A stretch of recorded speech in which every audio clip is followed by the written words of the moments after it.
तो व्यर्थ के विवादों में अपना समय बर्बाद नहीं करना चाहिए और सत्य क्या है उसकी खोज करनी चाहिए। तो वह आकार भी है और निराकार भी है, जैसे तुम आकार वाले भी हो और निराकार भी हो। अब तुम्हारे शरीर का तो आकार है, तुम्हारे मन का भी कोई आकार है क्या? Mind is formless, body has a form, intellect is formless, heart has a form, you are formless, but your body has a form. So form and formless don't both stay together, no problem. माने तुम निराकार होकर के निराकार मन, निराकार बुद्धि, निराकार इंद्रिय के साथ साकार वाले शरीर के साथ जीव तो चलता है और परमात्मा को नहीं चलता है। उसके कोई कष्ट हो जाए, भगवान भगवान न रहे अगर शरीर में आ जाए। अच्छा, वो शरीर में नहीं आया तो मतलब फिर किसी एक जगह में रहता है। अब यहां पड़ी मुसीबत। तो सब संप्रदाय वालों ने ना अपनी अपनी स्टोरी बनाई। विष्णु विष्णु लोक में रहते, ब्रह्मा ब्रह्मा लोक में रहते, शिव जी शिव लोक में रहते। तो 3 लोक बोलते। कितने लोक? क्यों? बोले देवता 3 है ना, तो बोले 3 लोक है। तो तुम राम राम करोगे तो विष्णु के लोक। अच्छा, उसमें वो विष्णु वाला लोक तो अलग है। बोले विष्णु अवतार है राम। बोले राम जी का तो अपना लोक है। कौन सा? बोले साकेत। और कृष्ण जी का अपना है गोलोक। हाँ, तो अब कितने लोक हो गए? 5। फिर एक नरकलोक है और एक स्वर्गलोक है। कितने हो गए? हाँ, ऐसे अब 700 बन गए हैं। अब इतनी लंबी लिस्ट में हम नहीं जाते। जैसे एक ही स्त्री किसी की मौसी है, किसी की माँ है, किसी की बहन है, किसी की भाभी है, किसी की भतीजी है, किसी की बुआ है। औरत अनेक हो गई कि एक ही है? तो ऐसे लोक तो एक ही है। उसे ब्रह्मलोक बोल लो, शिवलोक बोल लो, साकेत बोल लो, ये बोल लो, वो बोल लो, नाम कुछ भी दे लो। जिन्होंने कहा कि वो वहां रहते हैं, उनके कहे को सुनने वाले एक भी जाके देख के आए नहीं।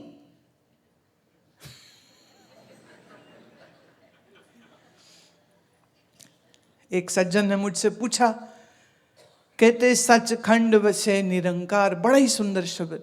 रागी सतनाम सिंह जी सेठी, अब उनका शरीर नहीं रहा। वो यहाँ एक बार आश्रम में भी आए थे, कीर्तन किया उन्होंने। बहुत मीठा, बड़ा ही सुंदर गाते थे। तो उनका ये बड़ा प्यारा शब्द था, सचखंड बसे निरंकार, और बड़े प्यार से वो गाते थे। तो उसको सुनकर के हमसे एक ने प्रश्न किया, बोले जी ये सचखंड कहाँ है जहां निरंकार रहते हैं? किस जगह में है? मैं देखो भाई, लॉन्गिट्यूड लैटिट्यूड तो हम निकाल के दे नहीं सकते उसका, कि कितने डिग्री पर है वो, और चांद से कितने दूर है या सूरज से कितने दूर है। तो ये कहते पर आप हमको बता तो दीजिए कि कहाँ रहता है ये सचखंड कहाँ होता है जिसमें निराकार रहता है। मैं मेरे भाई, सच मतलब जो कभी परिवर्तित ना हो, that which never changes is the truth. खंड का मतलब होता है स्पेस, भाग। हिंदी का शब्द है खंड। खंड माने स्पेस। तो परमात्मा किस स्पेस में है? सच की स्पेस में है। तो तुमने अगर सत्य को जान लिया तो उसी जानने में ही परमात्मा मिल जाएगा। अर्थात सत्य और परमात्मा 2 अलग अलग बात नहीं है। सत्य और निरंकार 2 अलग अलग बात नहीं है। सत्य और निराकार ये 2 अलग अलग बात नहीं है।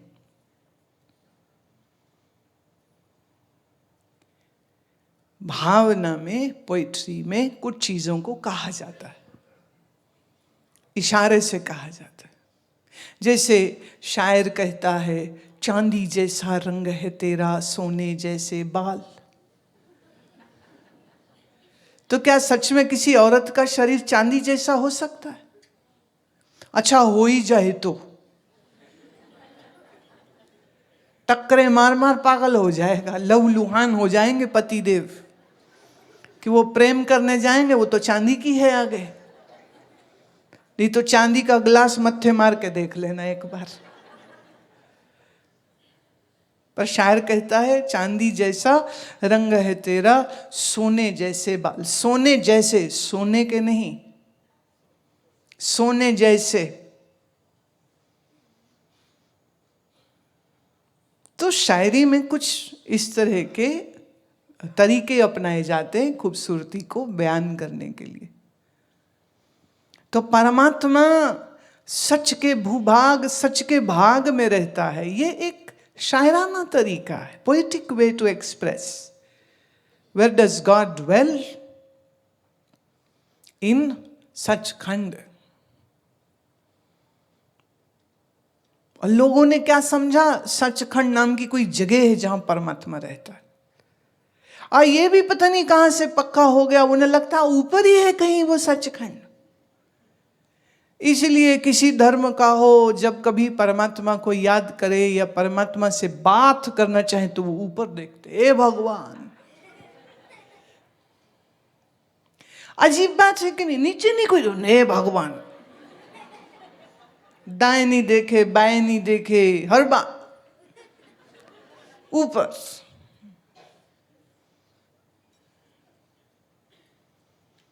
आम भाषा में तो शब्द भी है नीली छतरी वाला भगवान, बोलते नीली छतरी वाला। और कोई मर जाए तो कहते कहाँ गए? बोले वहां ऊपर। ले कहाँ से आए? बोले वहीं से, सब ऊपर।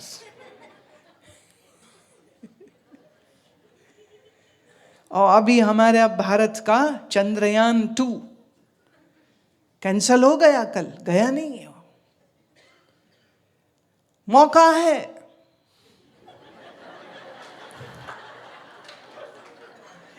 मोदी जी को मैसेज करिए कि हमें चंद्रयान में बैठा करके भेजिए हमको ऊपर। क्योंकि भगवान कहाँ? नीचे नहीं, ऊपर है। तो हमें भगवान को मिलना है तो वो तो ऊपर रहते हैं, तो हमें वहां भेज दीजिए। अच्छा, भारत का मार्स पे भी जाने का बड़ा प्रोग्राम है। दूसरी जगह आप और भी चेक कर सकते हैं।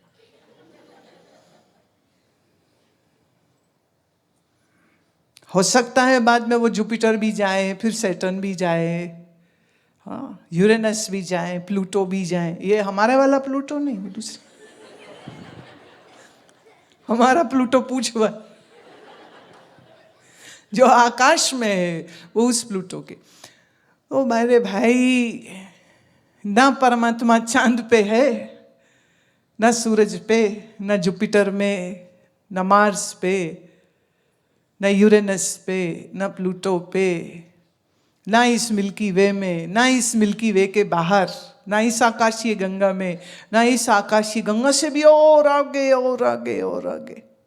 अरे कितने आगे जाओगे? यही है वो, जहां तू है वो वही है। तो जो यही है उसको देखने के लिए कहीं दूर जाने की आवश्यकता कहां है? दूर की बात बेगानी है, दूर की बात न कहो भाई।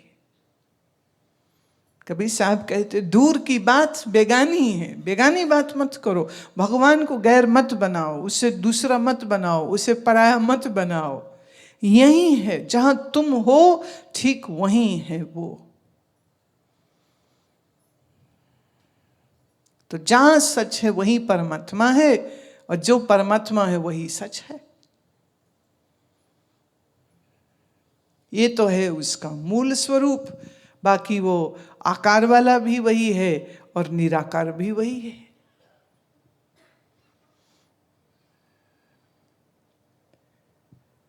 तो ये झगड़े में नहीं पड़ना चाहिए। जैसे एक ने कहा गुरु शरीर नहीं हो सकता, मैं बिल्कुल गुरु शरीर नहीं हो सकता। कह रहे फिर लोग आपको गुरु माँ क्यों कहते? मैं वो इसलिए क्योंकि ये बात भी किसी शरीर से ही आई है ना कि गुरु शरीर नहीं हो सकता।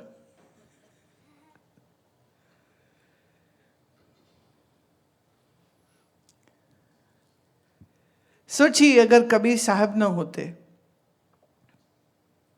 तो ये बात आती बाहर, और सोचिए गुरु नानक साहब ना होते, इस दुनिया में नहीं आते वो, तो ये बात बोलते। पर उन्होंने कोई नई बात नहीं बोली है, उपनिषद यही तो बोल रहा है, अशब्दम अदृश्यम अस्पर्शम अघ्राणम अस्पर्शम। जिसको छुआ नहीं जा सकता, जिसे सूंघा नहीं जा सकता, जिसे सुना नहीं जा सकता, वही परमात्मा है। पर ये बात जिसने बोली, ये बात जिसने बोली वह तो शरीरी था कि नहीं? वो शरीर न होता तो उपनिषद होती, और वो शरीर न होता तो गुरु नानक बाबे की वाणी होती, और कबीर का शरीर न होता तो कबीर की अद्भुत वाणी होती? नहीं होती।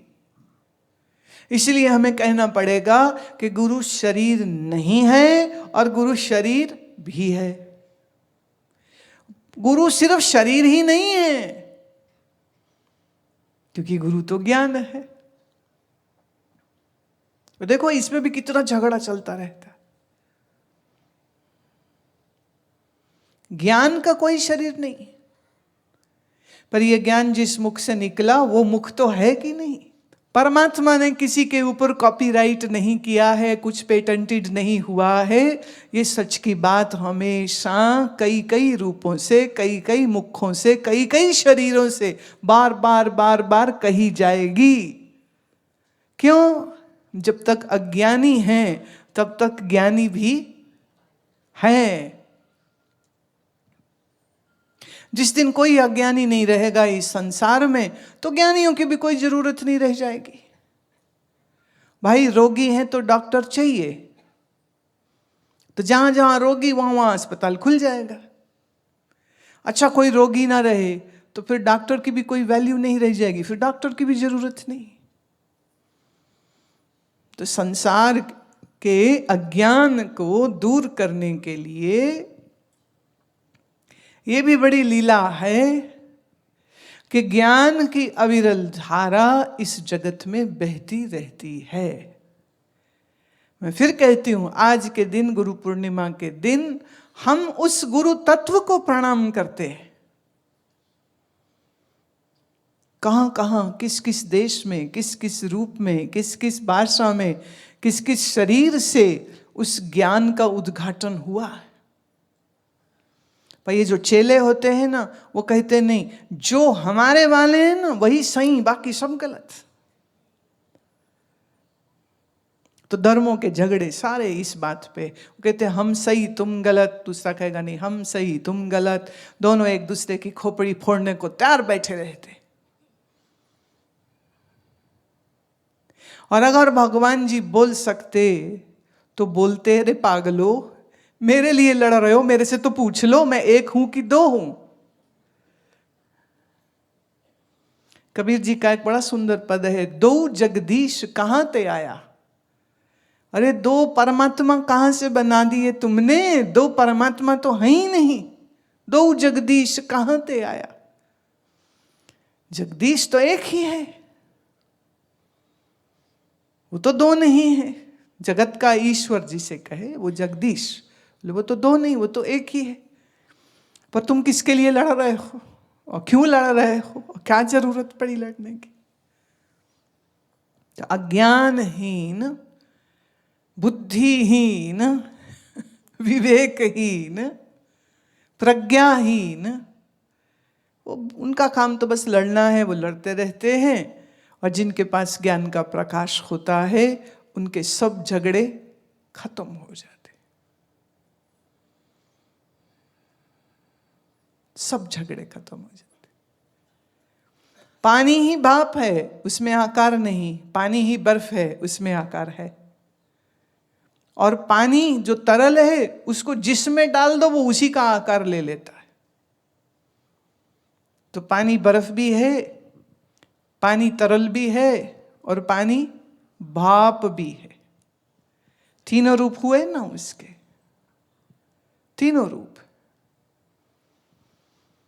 ऐसे ही वही निराकार साकार भी है, और वही साकार निराकार भी है, और वही सब हुआ है और सब उसमें हुआ है, और जिसमें हुआ है उसमें एक्चुअली कभी कुछ हुआ ही नहीं।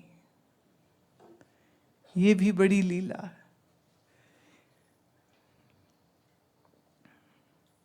तो फिर तुम साकार हुए कि निराकार?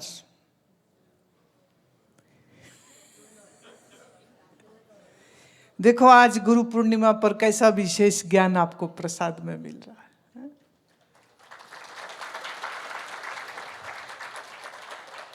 साकार भी और निराकार भी।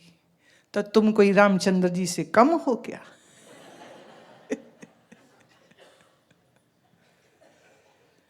कृष्ण कहते हैं गीता में, हृदय से तिष्ठति, मैं तो तेरे ही हृदय में हूं।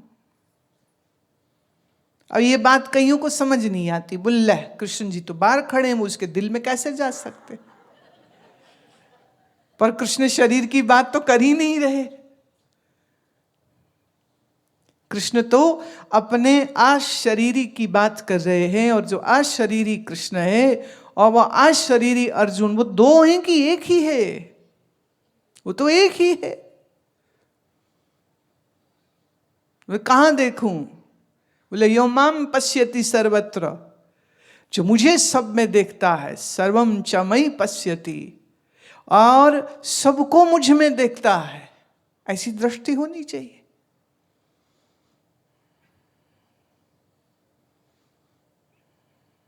तो भीतर में भी वो, बाहर में भी वो, तू में भी वो, मैं में भी वो तो सब जगह। तो सचखंड कहाँ मालूम हुआ आज?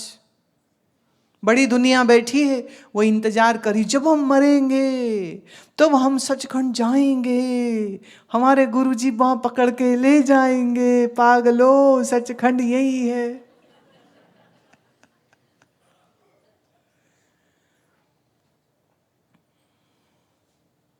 शब्द को नहीं जानते, आज शब्द को ही जानने का दावा भी करते हैं। अजीब मूर्खता है।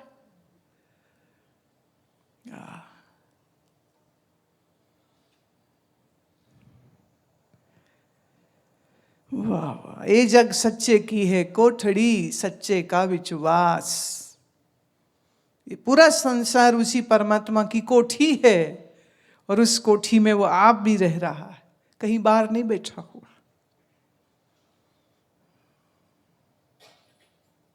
तो जैसे वो प्यारा, ऐसे उसका घर भी प्यारा।